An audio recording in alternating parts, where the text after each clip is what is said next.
Hey, it's Steve.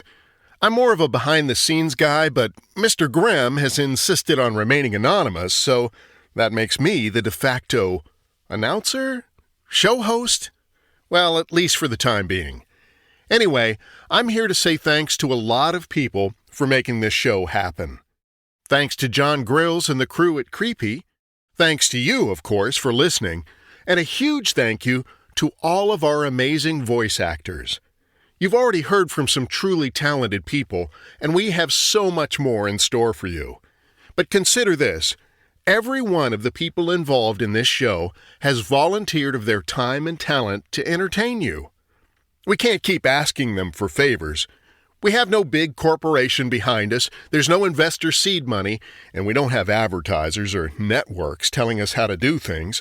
We're just two guys with a passion for telling spooky stories, and a lot of folks who deserve to get paid for their work. We've started a Patreon page in the hope that you'll support this show. We're doing the best we can to get all of the wheels turning at once, but you can support us now at patreon.com/grimharvest. That's patreon.com/grimharvest. And you'll get access to things like early releases of episodes, merchandise, and exclusive content you won't find anywhere else. Simply put, your support keeps this show going. That's patreon.com/grimharvest. Thank you for listening. Now, on with the show. Greetings, friend.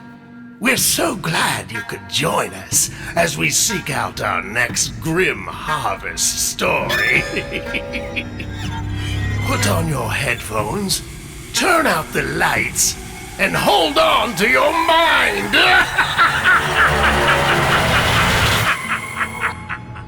Warning. This podcast contains language and themes not suitable for children.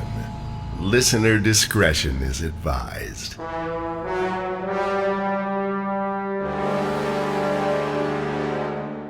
This episode is a double feature.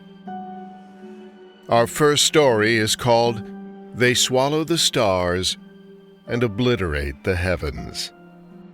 It's written by Raphael Marmol and narrated by Nicole Goodnight. After listening to customers complain all day about not receiving their shipments on time, I needed quiet. Unfortunately, this wouldn't be the case. There hasn't been a moment of peace since those last precious moments before I received Gary's last text messages. It started with him messaging, "Hey babe, just left work. Had to stay a little while to finish up something for tomorrow. What's for dinner?" Although we'd both agreed to stop ordering out so much, cooking wasn't an option. The energy needed to make a meal simply wasn't available. At the rate we were going, we would never save up enough money for the down payment on a house. Pushing aside the guilt over the unsaved funds, I told him I wasn't in the mood to cook and offered to order Chinese food. "Sounds good to me. Order from that place on the way home so I can stop in. I'll have General Tso's combo." After agreeing to let me know when he was 20 minutes away from the restaurant to place the order, I went into the bathroom and took a hot shower. Once I finished, I checked my phone and saw Gary sent another message. Fuck, I hit traffic. It was strange to hear this since we both took the same route home only half an hour apart. When I passed through earlier, there wasn't any traffic. I supposed there must have been an accident or a breakdown.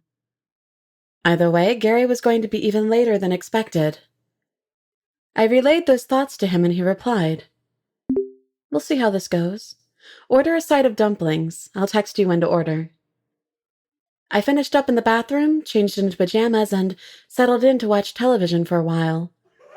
I was about 5 minutes into an episode of The Office when I got another message. "Wow, nice move. Why wouldn't you tell me there was a detour? I could have avoided it." This gave me a bit of a pause. There definitely wasn't any detour set up when I drove home earlier. It didn't make sense at all. Detours take a fair amount of time to set up, a lot more than half an hour. I told him there hadn't been a detour there earlier, and he responded, "That's so strange. The road is torn apart." I paused the television and stared at my phone. It was possible that construction may have started shortly after rush hour, but the entire road being ripped up in that short an amount of time? It didn't make any sense. Construction on a 1-mile stretch of road in the Garden State can take over a year to complete. I mean, sometimes it feels that long, anyway. I texted him back and told him it must have started up right after I passed through. He said, "There's no one working. Just a sign saying the road is closed and a detour down some road. I'll follow the signs." I was still a bit skeptical, but I suppose there may have been some kind of an emergency that forced the city to destroy the road and close it off for a couple of weeks. I had no idea what the emergency might be, but it was possible. I finished the episode, then watched another one, and I still hadn't heard back from Gary. It had been an hour since his last message. I texted him, asked him if he had gotten lost. He didn't answer for almost 20 minutes. He said, "Actually, yes, this detour is a maze. I don't even know what town I'm in. Fucking fog." My first thought was, what fog? It was a perfectly clear day out there, hardly a cloud in the sky. I suggested he use his GPS to get his bearings, but he'd already tried that with no success. Google Maps isn't working. Fucking T-Mobile. Despite my growing unease at the situation, I had to laugh. This was an inside joke in our relationship. Being a department manager, the company required me to sit in on phone meetings after hours. Since this was an expected business expense, they paid my cell phone bill. They directed me to use Verizon, a much better, and more expensive, provider in our area.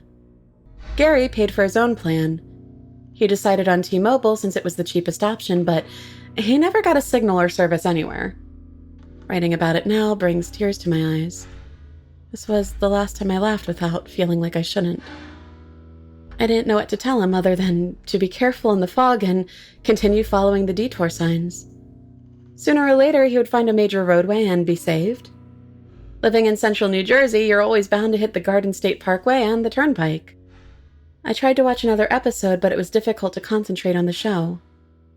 The wait for Gary's next message had me on edge, and not just because I was getting hungry. The whole situation was weird.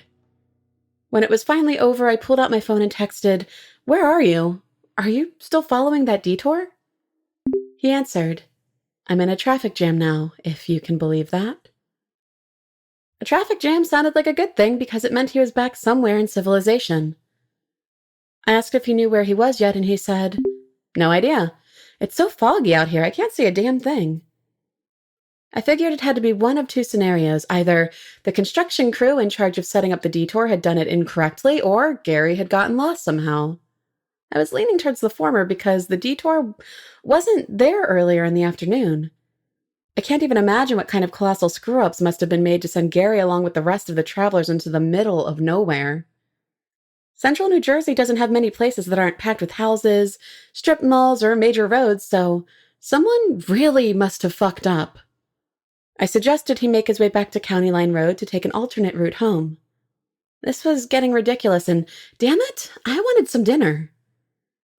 Gary didn't respond until a few minutes later.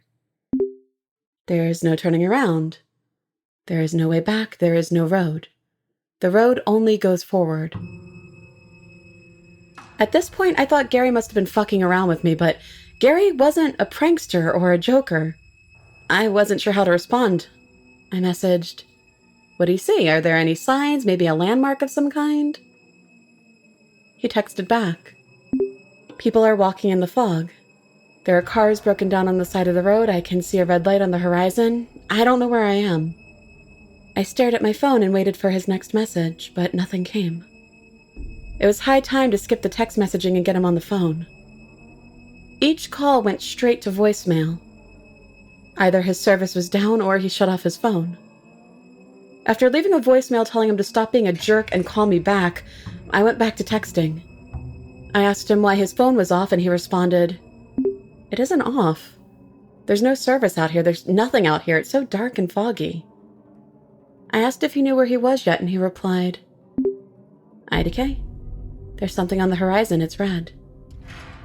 I put the phone down and rubbed my eyes. It was 7 o'clock, and it was summertime. It wouldn't start getting dark until 9 o'clock.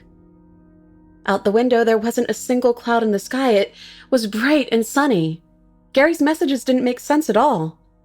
Before I could question him, he sent another message. The time is reading as 88:88 on the dash clock. My phone, too. The radio stopped working a while ago. I had no idea what to say to this except to tell him to stop joking with me if this was some sort of terrible joke. It wasn't funny in the least. It was just, well, strange and creepy. He replied, "No joke. There's another moon in the sky. TTYL." I blinked at this for a few moments with my mouth hanging open. My only thought was, what the hell is going on here? The abruptness of his dismissal was like a punch to the gut. Gary was never dismissive like that.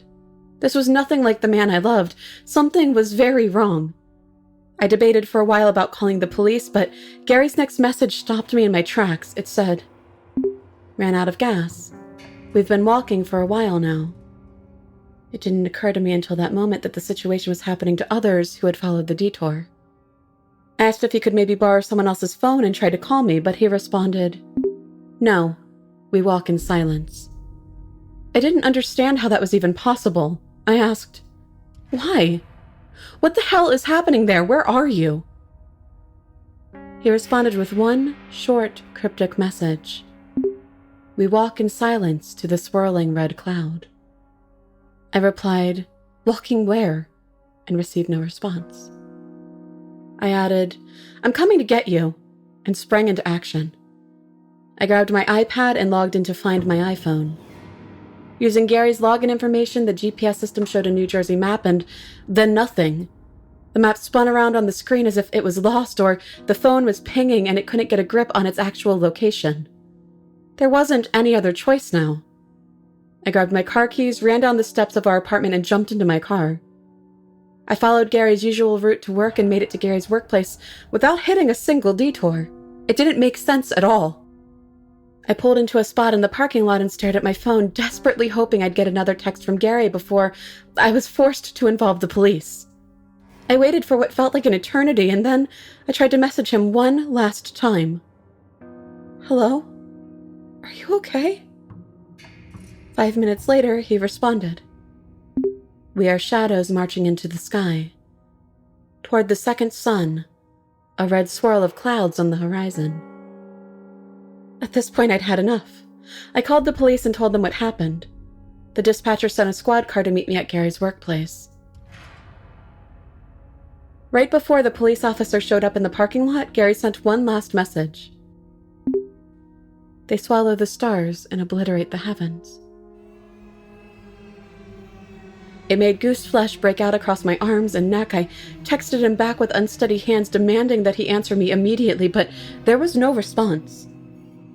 When a cruiser finally came rolling in a while later, I showed the cop the message and was promptly told that Gary might be under the influence of drugs. I insisted Gary wasn't a drug user, and if it was something drug-related, it certainly wasn't voluntary. The officer told me to wait in the lot until he returned. While he was gone, I sent a barrage of messages to Gary, begging him to respond. Phone calls went straight to voicemail again. The messages went unanswered. The police officer returned and confirmed there wasn't any road work being done anywhere in the area. He took some notes and gave me a hollow promise that he'd continue to monitor the situation for developments. It was obvious he was skeptical of the whole situation, and I suppose I can't blame him. Even if he did believe me, what was he supposed to do? There was virtually no way to reconstruct Gary's route because the detour didn't exist. For all intents and purposes, he had simply vanished into thin air. I never heard from Gary again. 2 years have passed since this happened, and in that time, there's been no trace of my fiancé. There's no record of any construction having been scheduled on County Line Road during the night of his disappearance. His car was never found. He's been listed as a missing person, but there hasn't been any progress in finding his whereabouts. He became another statistic in the system, here one day and gone the next. I've done a little research on my own, but I haven't been able to find him either. His debit and credit cards remain unused, and his accounts are still open. His credit report shows no activity either. All his social media accounts are still up. There hasn't been a single message from him sent to anyone, despite the outpouring of messages from concerned family and friends. After devastating his parents with the terrible news, they reached out to other relatives and friends to see if he'd contacted anyone. Once all possibilities were excluded, we concluded that Gary somehow disappeared off of the face of the planet. He's just gone. His entire existence forgotten and abandoned. The last place I searched for traces of Gary was online. He'd mentioned other people were with him on the detour, and I wondered if others might have shared similar experiences. While I still haven't found any answers, I did find some chatter on various internet forums that mentions other people who got lost in similar circumstances. Each story involved mysterious construction areas and detours for which there were no official records. I've described my own accounts in these places, and the responses I've gotten from others made me realize this isn't an isolated incident. This is something that has been going on for decades. To this day, I'm still searching for Gary. If anyone has any information about these disappearances, please reach out to me. And Gary, if this reaches you, my love, please let us know you're alive and well. I'll never stop searching for you. Please come back to me.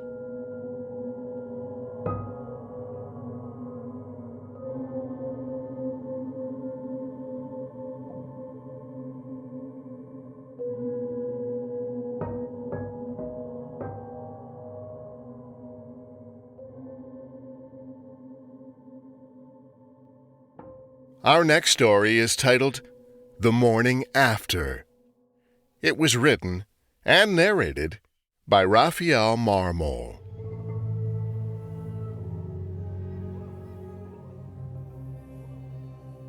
If you drink and drive, you're a fucking asshole. It's an incredibly selfish and dangerous choice to make, considering the consequences. After so many decades of society crusading against drunk driving, there's no point in outlining all the possible scenarios which could befall someone who chooses to be a fucking asshole. Learning this lesson the hard way made me realize how much of an asshole I was. And despite how crazy it sounds, this is precisely what happened to me on the night of my accident. As a wage slave to our retail corporate overlords, getting a Saturday afternoon shift was a rare treat. The holiday season brings out the worst in humanity. It's a horrible nightmare of consumerism and ill-tempered ghouls battling each other for useless shit at a discount. One can only endure such abuse and terror for so long before needing a well-deserved night of drinks for their troubles. The good fortune of a late Saturday shift meant hitting up McGulligan's and getting the entire morning to recover before jumping into the trenches again. Unfortunately, there was a downside to this good fortune. There wasn't anyone available to accompany me. Everyone already had plans, and an impromptu drinking session wasn't something worthy of canceling previous engagements. Instead of spending the night at home eating Chinese food, watching Netflix, and rubbing one out, I said fuck it and decided to be adventurous and go to the bar alone. After paying the cover, I noticed an empty bar stool in front of an incredibly attractive bartender with my name on it. Planting myself there, I proceeded to order drink after drink until I felt I wasn't myself anymore. While it pains me to admit this, in the spirit of full disclosure and not bullshitting, I'm an awful human being when I'm drunk. I wasn't the best at recognizing my limits, and I had a shit attitude to boost. In the past, women had called me a creeper. It wasn't as if I was trying to molest anyone. I just said a lot of dumb shit to hide the socially awkward idiot I truly was. Sadly, it wouldn't be any different this time around. For the life of me, I cannot tell you how long I'd been there, or how many drinks I'd imbibed. You'd expect the bartender to cut me off at a certain point, but McGulligan's wasn't known for its class or clientele, which is exactly why I liked it there. All I can say for certain is that I was too drunk and too unaware of what was happening around me that I didn't even notice this pretty blonde girl had sat in the stool next to mine. I could not say for sure if she was pretty, because I never got a good look at her. Out of the corner of my eye, I saw long blonde hair and a slender figure, Being how I hadn't gotten laid in a while, and I wasn't self-aware enough to realize how fucking stupid I sounded, I decided to strike up a conversation. I started off slurring the dumbest line imaginable. "You, come here often?" The blonde didn't answer. As expected, she ignored me, turned to the dance floor, and people watched. Agitated at being ignored, I muttered some shit under my breath and chugged the rest of my rum and coke. "No, but tonight is a special night for the two of us," the blonde replied. Caught off guard by her sudden response to the affirmative, I said, "Yeah, baby, it's special because you, met me." You'd think that stupid response would have sent her running away to the other side of the planet, but no. The blonde smiled and turned back to the dance floor. Not wanting to let a good thing get away, I turned and pretended to watch the dancers too. I tried to make out the features of her face and body, but couldn't. With the fog of alcohol clouding my vision, I couldn't focus on anything. Everything about the blonde appeared distorted and blurred, like someone decided to censor reality. The blonde caught me staring and asked, "You've got something on your mind?" "You're fucking beautiful," I blurted. The blonde giggled and replied, "Well, so are you." This is when I realized I could seal the deal. "Come back to my place," I said, taking a roll of the proverbial dice. To my utter shock and awe, she asked, "You planning on driving us there?" Without a second thought, I said, "Yeah, I'm good." Of course I wasn't. In the logic of the inebriated, I couldn't admit to being drunk because it would make me appear weak in front of my potential hookup. It was toxic masculinity, or whatever you call it when you're a complete fucking idiot. "Why don't we hang out here a bit longer?" the blonde suggested. "Nah, I said I'm good. Let's get out of here," I said and leaned in for a kiss. The blonde's lips were unusually cold and chapped. In my intoxicated state, it seemed like she'd been chewing ice cubes and desperately needed lip balm. A terrible kiss wouldn't deter me. "Are you sure you want to drive? We can make other arrangements to get you home," she asked.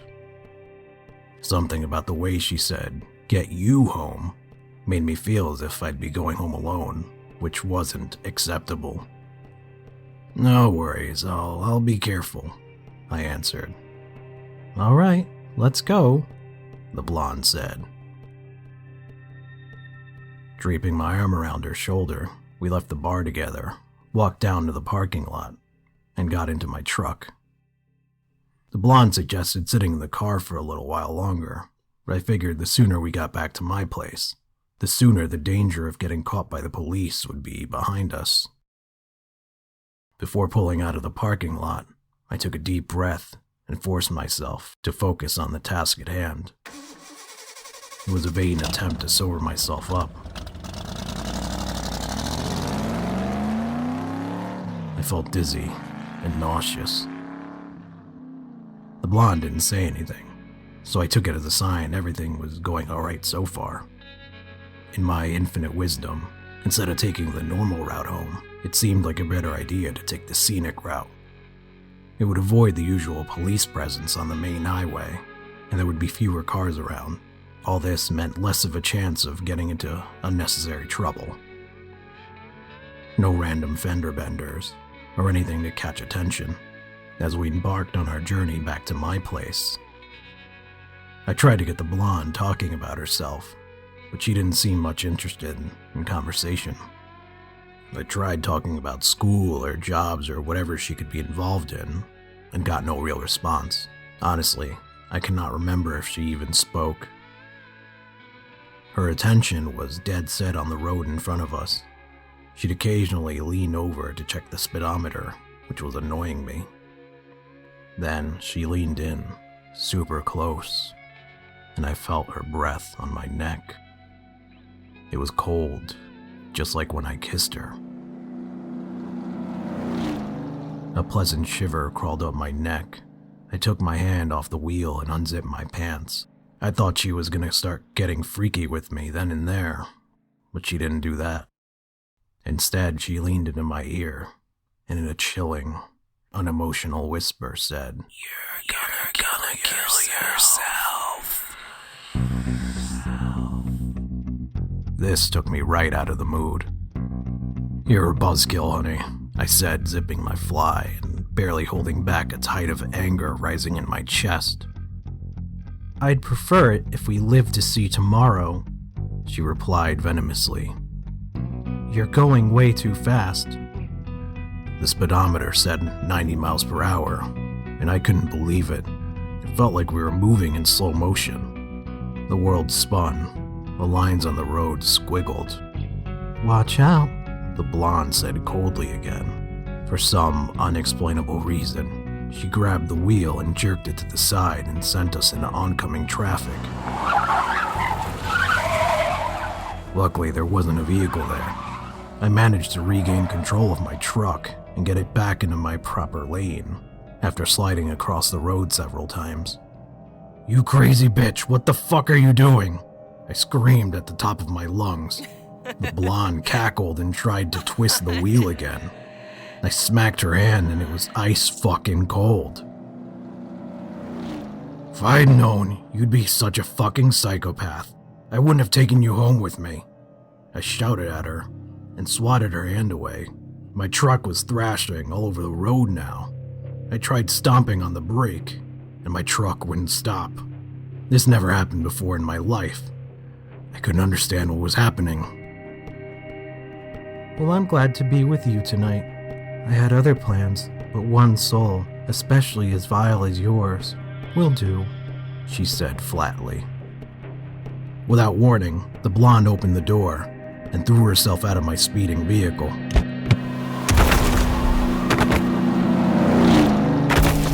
I remember screaming in pure terror as I watched her body ragdoll tumble across the road in the rearview mirror. My brake lights illuminated it in bright red.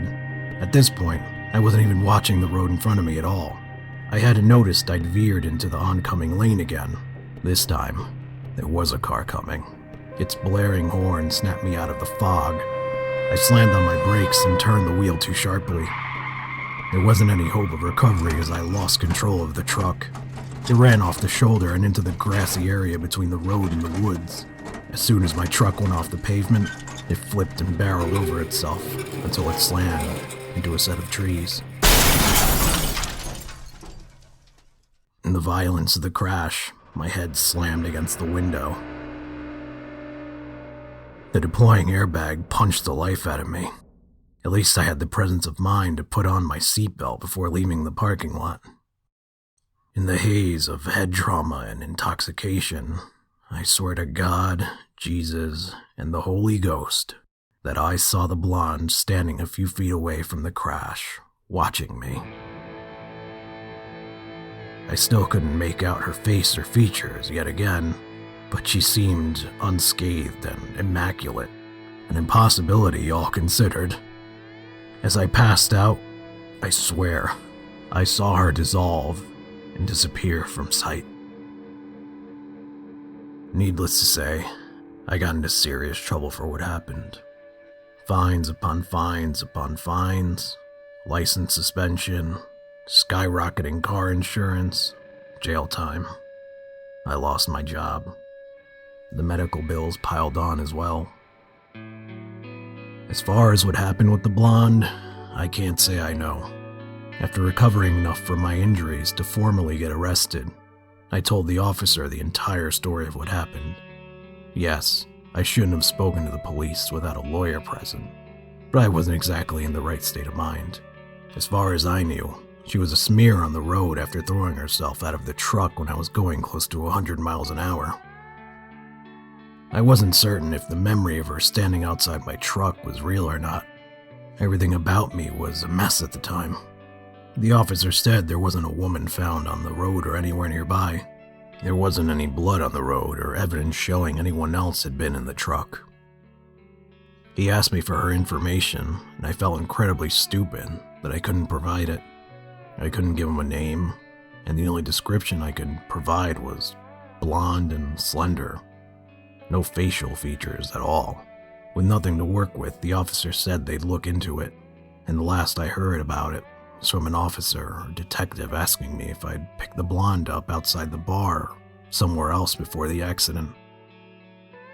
The bartenders at McGulligan's swore up and down that they hadn't seen any blonde woman with me at the bar, but they couldn't be certain as they'd been focused on their work. I told them I'd met her there, and that was the end of the conversation. Considering this was the worst time of my life, it forced me to reevaluate my life and the decisions I made leading up to all the misery. Forced to come to terms with some unpleasant truths about myself and the type of person I was.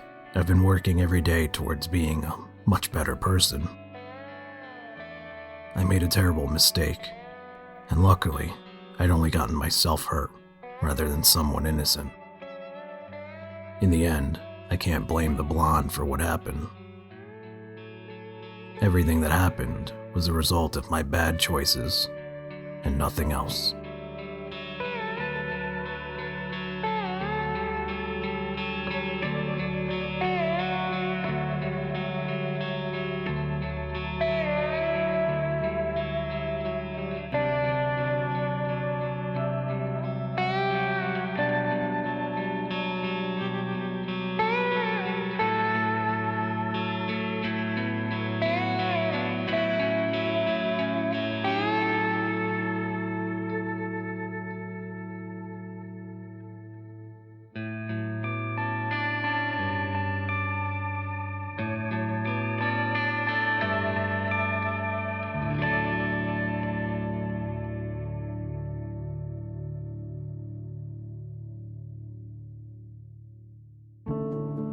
Follow us, if you dare, for stories, exclusives, merchandise, and more at grimharvestpodcast.com. All stories heard on this podcast are produced under license.